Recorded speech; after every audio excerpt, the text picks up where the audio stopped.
Hey, I'd like to welcome you to another episode of Mission Matters. My name is Adam Torres, and if you'd like to apply to be a guest on the show, just head on over to missionmatters.com and click on Be Our Guest to Apply.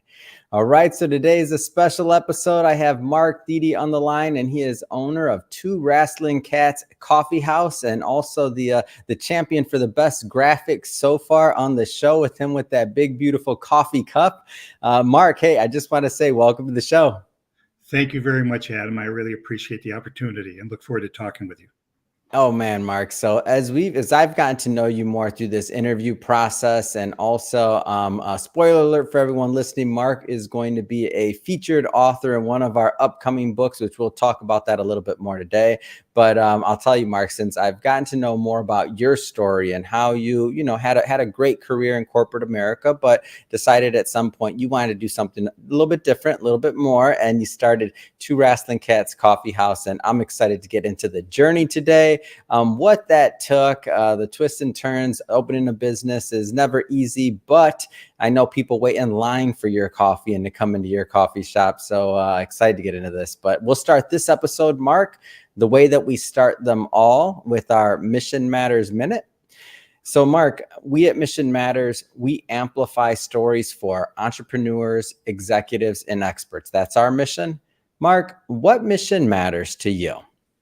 So in my taking early retirement and all, I was looking for getting the magic back in my early days of experimentation. So I decided that I would take early retirement and open up a coffee shop. But in this case, I was going to intertwine my value system, and I was going to include things such as love, inclusion, kindness, charity, and bring this forward in a way that people would want to come into the shop. And so the reason that Two Wrasslin Cats mission matters is that today's world is a little rough. And if I can offer folks a few minutes, a couple of hours of sitting around and enjoying themselves, and then they leave with some joy, I feel that my mission has been accomplished. I love it, Mark, and you fit right into our community, and it's great to have you as part of our Mission Matters community of other mission-based entrepreneurs and business leaders. And I guess just to get us going, your background, I mean, molecular biology, chemistry, not coffee. I mean, you work for Pfizer, some other big companies. Maybe tell us a little bit more about where you started, because I think that transition's interesting. Oh, yeah. So I started actually in graduate school in 1979 at the University of Connecticut in their molecular biology program. So anyway, I'm an old cloner, as I call myself to my customers. And that means actually, I used to clone individual genes, and that was an art form. And nowadays, if you watch any forensic file program, there's computer programs that have everybody's DNA in them, and the ancestry program. But I left and I postdoced at Merck Sharp and Dome Lab in Pennsylvania. That was a great experience, but I moved from cloning and all that to more applied research. I did pharmacology. I worked in the areas of bone biology, inflammation research. I left Pfizer in 1994 after a 4-year stint there, and went into stem cells. And so we did, I put together the program that actually delivered the first clinically approved set of mesenchymal stem cells into patients as a safety study, which was FDA approved. And that was back in the late 1990s, at which time I was traveling back and forth to Seattle, where we were working with the folks at Fred Hutchinson Cancer Research Center. And I got attracted to the coffee industry. And I spent the next 10 years working through various acquisitions and stuff in the pharmaceutical industry. And I left Pfizer in 2012, taking an early retirement. And so one of the reasons why I wanted you to, elaborate on your career is because you were happy in corporate America. I mean, you did well. We've talked before. You did well in terms of like you had satisfaction in the work you were doing, and you did meaningful work. But at some point, you decided to make that transition to coffee, which not everybody kind of may understand it at first glance. But Tell us a little bit more about maybe how that transition took place. Yeah. So the transition, the seed for that was actually planted back right when I got out of grad school. Yeah. After I got out of grad school, I realized that, this is a very interesting, and I love the creative environment, but I think I probably spent about 15 years in it. So my time with corporate America, I worked, like I said, I worked for Merck, I worked for Pfizer, I worked for Cirrus Therapeutics. It was great. But at 45, I was sort of ready to do something different, but I had 3 young kids. So then I decided I just would stay. I would work as hard as I could. They were very generous. I just felt that I needed to do something different. And so when the opportunity arose, I grabbed it. Yeah. And so, there's a lot of people that'll watch this now and into the future, and they have, great careers in corporate America as well. And they maybe at some point decide that, that they want to do something a little bit more, whether it's maybe open a coffee shop, but it could be opening a lot of other businesses or chasing other dreams that they've had, or maybe they had to put on the shelf for a bit while they were, moving through certain phases in their life.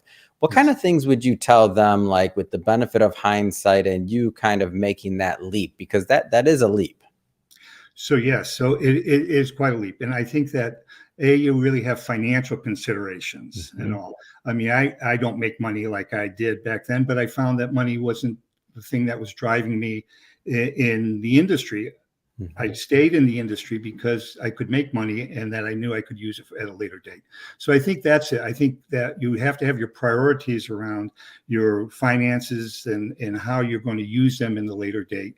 And then I think be ready. You have to be ready. Emotionally, I think that although I thought I'd be out in 15 years, I had 3 young kids. And you have those considerations. And I actually, in 1998, incorporated a business called Molecular Foods with a lawyer neighbor of mine. And it was around science education through food products. And it was a S corporation. We were going to do it, but my kids were very young, and I realized, and I think everybody thought that I was a little bit maybe premature in my getting out of corporate America. And so I stayed, and I enjoyed the time. Yeah. And so now you have this idea, you decide I'm going to launch a coffee shop. Yep. Where did this come about? How did you actually do it? Because did you know exactly where you were going, or was there a little bit of searching phase there? Yeah. So that's a good question, because I happened to be working for Pfizer in Groton, Connecticut, living in Niantic, Connecticut, which is on the coast. And I wanted to go to an area that had an unmet need. So I looked around a little bit, and my local, like Niantic, New London, those all had plenty of coffee shops. And I approached the business, economic development commissioner in East Haddam, and there, lo and behold, they really had a need. You had the Goodspeed Theater. They didn't have any coffee shops that could serve patrons, and they thought that it would be a really good fit. So I looked around a little bit, and lo and behold, and here comes one of my cats. Here comes Antea. Sorry, Antea. I told her that maybe she would make some kind of a cameo, but I knew she would. She was going to. No, thanks, Antea. And so I found this place in East Haddam, and I've just simply enjoyed the stay, enjoyed the community, and tried to build my business around them. Now, you were very educated in obviously your previous career to be able to do the work you did. Now, how did you get the education piece when it came to launching a coffee house? Because you didn't just, open the doors and start pouring. Like, there was an education side of things. Oh yes, I did a lot of educating myself. I went on the internet and I found a book that said, so you want to be a coffee house owner or so, and it was like a 200-page paperback, and it gave me a sense. I read through and I said, I can do this. I can really do this, and it wasn't theirs was like a cookie cutter. But I just had the sense of what I needed to do, and it gave me enough guidance. And then I just did some more reading. I met up with a local coffee shop owner out of Old Lime and she was very helpful in equipment issues. And then I went to a coffee school out in Portland, Oregon, on Pfizer's dime. They had a reskilling grant of $5,000, and I went out to the American Barista and Coffee School, Portland, Oregon, in 2012. And it was at that time that I realized that, they had convinced me that I could probably pull this off if I had enough resources, like, really the financial resources and all. So, Yeah. And that's all the education. Everything else has been learned on the job. All right, girl. Let's. So she knows we're talking about her. That's what it is. She knows. Cats, and cats were important too. Oh yeah. So you go to school, go to coffee school. You obviously are making this transition, and you're tooling yourself by reading, doing other things. Did you do anything on the business side of things, like on how to actually run and operate a business? Because I feel like many individuals, when they go out and they become entrepreneurs for the first time, they're not always equipped with that piece of it. Yeah, I think that I probably could have used a little bit more. As could we all, by the way. It's not easy. Things like there are really a lot of. Fortunately, I was able to pull everything together on my own because I had some time. I had a good year that I did this. So I met up with folks that could do my bookkeeping. I had a tax accountant. I had I just actually I'm go on now.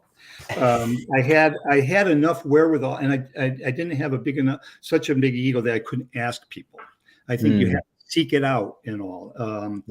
Tax issues. I had the local economic development coordinator help me tie in with the Connecticut Public Department of Public Health, because I had an artesian well that had to be used as my water source, and there were a lot of issues around that.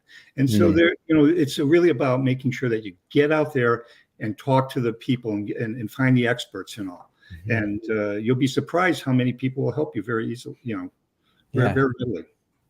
I'm a big fan of that. And I always like to bring that out, especially when individuals are leaving corporate America and getting into the entrepreneurial space, because even though they may have been highly educated, really, in their particular field, like when you move from one field to another, you're not supposed to have it all figured out at first, like, especially running a business. Like I've talked to entrepreneurs and I've interviewed entrepreneurs that were responsible for, billion-dollar profit centers in these huge corporations. But when they went out and started running their own P&L, their own business, like, it is different, right?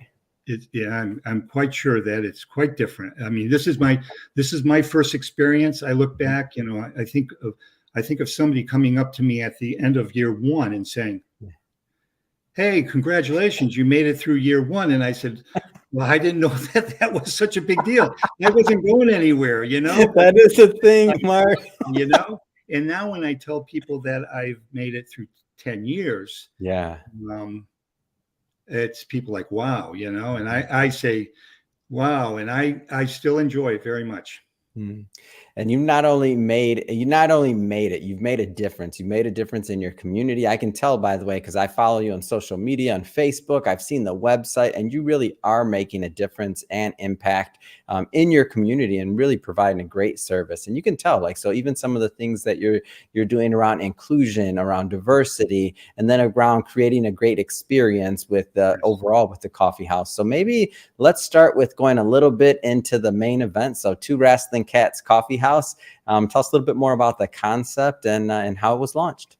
So again, I was making some homemade beer, and I was on the phone with my nephew, and he was making beer up in Ithaca. I looked down, and I said, I want to put a fake brewery name on this, and I said, how about Two Wrasslin Cats? My two kittens were on the floor, wrestling, Bruno and Larry, and so I decided. He said that was a good name, so I put a label on the beer. Never made any more beer, and there we go. Bruno and Larry became my co-founders, and so I decided to use the name Two Wrasslin Cats coffee house instead. And actually, that's all trademarked now too. I actually went through all the paperwork, and I have my certificate. And so that was the basis of it. And then when I started, I had just a very basic menu. I had some coffee. I learned how to make espresso drinks from the school, and I ended up going to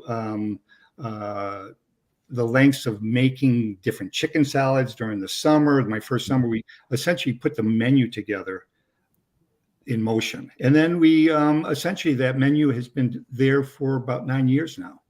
The menu that I have hasn't changed for 9 years. And I think it's amazing. It's a real testament to what we do. Well, people come in and ask for specials, and we, everything's special. I tell them everything's special. But anyway, so then I made my contacts about coffee equipment. I brought in that. I had to work with the folks from the planning and zoning. I had a fellow that worked out essentially the property. I had picked up an extra acre and a quarter so I could put a parking lot in. And then I also wanted to paint the house blue. And so that was one of the most important things, I think, that's a decision that I ever made, was to make sure that I brought the colors out. And so I have actually a little funny story, and I'm going to use this opportunity if I can. Please. To tell it. So when I was doing paint selection, I had my wife and I went up to the Home Depot, and we picked up a light blue and a lime green. And so I wanted to think about using the combination. Well, we painted the light blue and the lime green on some back slats. And the next day,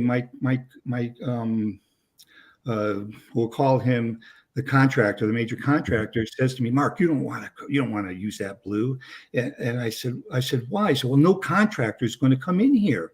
And the guy that was running the big truck out on the parking lot said, "Yeah, we're not going to come in here if there's a blue." And I said, "Wow." And so I went on the rest of the day. And at the end of the day, he comes into the house, and I was living there at the time with the cats. And he says, "Mark, there's blue." And I said, "Well, why?" He said, "Because no contractor will come in here." And I said, "Why is that?" And he said, "Because they'll think it's a gay house." Oh, how about that? Wow. And so from that point on, I said, well, this community is not going to drive me into making decisions based on their insecurities and their concerns. And I went to down to the first selectman. I talked with him, and he said, "Yeah, you have this sort of division within the community, and which still exists." But I said, "Okay, well, at least I understand it a little bit more." But and now it's blue, green, purple, yellow. I have a green deck. I have 11 colors on the rails on my back deck. I support the LGBT community and diversity. I have an anti-racism banner on the front of my building. And I think that actually was a very defining moment for me to actually say, and I told my new staff at the time, I said, everybody's coming in here. This is a prevailing sort of attitude with some people. That's okay. They don't need to come. And so that's helped build where we are today. How about that? What a blessing, and how sometimes these people are put in our lives to teach us lessons and to give us inspiration, and sometimes the right way to go. And like even to the paint selection, when you're really paying attention, sometimes you just get these winks, right? Yeah, absolutely. My architect she thought, well, maybe you want to use like a colonial gray. And I'm like, nah, I'm not going to use colonial gray. I was looking about orange maybe, but the blue turned out to be perfect. And it's really, and people recognize it. And it's one of these things that, you could drive down the street. It's a busy intersection in East Haddam. And people say, I came in here because I had to see what this building was about, And I said, so it's been somewhat intentional, but, we were going to do these colors regardless of how people felt. And the cat theme, it started with the name, but then it kind of, from what I see in the pictures and from our conversations, it kind of took on a life of its own, right? Great to segue into why it is really become a cat haven. I have been so blessed with the customer base that I have, that they have essentially decorated the interior of the place with cat kitsch pictures. And I went from having art shows when I first opened to taking those down and putting cat pictures up because I just didn't have enough room for all my cat stuff. So now it's a community collectives, and people come in, and I think they're a little overwhelmed. I don't notice it anymore, but it's kind of fun because people take pictures from the outside, from the inside all the time. And we have quite a collection of cat stuff. And it's just grown organically and through the community. And you've taken it a step further with the new Wrasslin Cats Lounge, right? Absolutely. Yeah. The staff, I met with them this morning. I have 5 beautiful sibling cats, 3 boys, 2 girls. And they've been there since April, and they're there for people's enjoyment, a chance for people to get in and visit with cats if they don't have cats. I've had, the cat bereavement where people have just lost their cats, so they get to go in. Local folks come in all the time, and I have people come from far away that are looking to go and visit with the cats. My goal is to actually utilize the space as a support center for people with mental disability, things like dementia and all, and have an outlet for people to come in with their relatives and all to essentially spend some time, as well as I have a new incoming drug recovery center that's coming into Haddam, and I plan on working with them to do some animal therapy. It's amazing. And I know that, as you said, people keep coming back, and to the tune of even waiting in line. And this is a big one. So we're out in LA. So I have to bring this up because when I heard this, I'm like, what? I can't claim I've done the same, but if I was there, I'm sure I would. Waiting outside in the cold, in line, waiting to get in the coffee house. Like there's demand for what you're doing and for the community you're building. I'm very humbled by it all. Actually, COVID changed things for us a bit. We went from closure inside to having some people inside to now having our plexiglass down. But I maintained essentially a protocol that I just want 4 people in the front at any given time. It's for their health. It makes for better also interaction with people, and people don't feel that people are breathing down their necks. So people do wait outside, and it's really remarkable. We had something recently that got a little too cold, so I took the sign down and people packed in, and I tried to get people to go to the back of the house and wait inside, but people were still waiting when it was really cold. I just recently got a review on Google. She dinged me a little bit. It was a good review, but it dinged me because because she had to wait outside. And I explained to her in my response that, it is that way. People can wait outside or they can leave. I'm not, I'm just going to stay with my principle. I mean, you can stay there. And there's a sign that explicitly says that we just have 4 inside.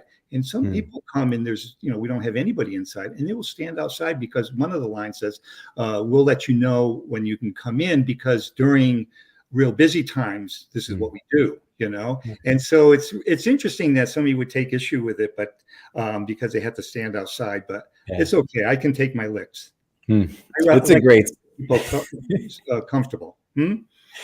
It's a great story. I mean, it's a great success story. And I love bringing these types of stories to our audience. And it's one of the reasons why we selected you to be an author in our upcoming book.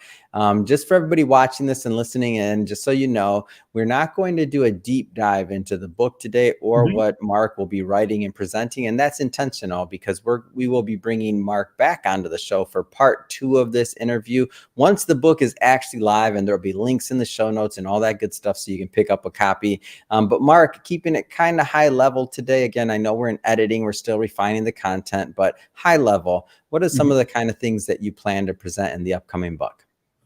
Well, I think that a little bit of my journey is part of that book about some of the inspiration that I had from my parents, from my experiences.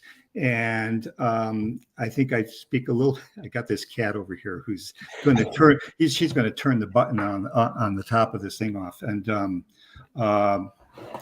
I think just again how I used my value system to drive a business that I had no idea how it was going to turn out. But essentially, I think it's about just staying with your values, staying with your ideas of what could work, making changes when you need to, just like I did when I was an experimenter, and moving in the right direction and all. Yeah. No, it's great. And now I'm gonna cut you off there, pause that, because we will do a full interview once the book is actually live, and we'll go further into it. But for today, Mark, I just said, first off, it's been great having you on the show. I just have to ask, what's next? I mean, what's next for you? What's next for Two Wrasslin Cats Coffee House? Well, I think that one of the things that I plan on doing is getting my calendar open and active for the new Wrasslin Cat Lounge. Yeah. I have a plan to, in the front of the shop, remove some of the clutter that I have there, the cat clutter, and put in a mutique, which essentially would be shelves of cat-related items and that sort of thing. I have talked to a woman about doing some private labeled cat food. I'm thinking of doing that, and also just real cat-centric items, new T-shirts, jewelry, maybe pictures of Antaeus, hi Antaeus. Oh, for sure. And just real. So the front of the store will be the new Wrasslin Cat Mutique, and so that's going to be sort of a project I plan on bringing through the spring. Oh man, that's fun, and I will say that like building the brand, it's the next step. I love it, and it's going to be fun to watch it happen. And I'll tell you, my personal wish is I can't wait till you have a book in your hand, and I want a picture of you, Antaeus. I want the book in there and the Wrasslin Cats in the back, because I cannot, and the whole house in there, so I can show people. And I can't wait to post that one on social media, because it's going to be a classic, and it's just fun. I mean, for everybody that is not familiar with the coffee house and this is the first time they're being introduced to it, what's the best way, Mark, that they can check it out and obviously visit in person, but also check it out online, because they have to see it. It's a site. Yeah, I think the Google does a really nice job of having a compilation of pictures. I have an Instagram page. If you want to check in on the status of the anything that's going on, plus the cats growing up in the lounge, and my Facebook page is what I'm doing. I'm actually redoing my website. I have somebody that's working on that right now, so that will become a little bit more interactive and all that in the future. And what's the website address again? TwoWrasslingCats.com. Yeah.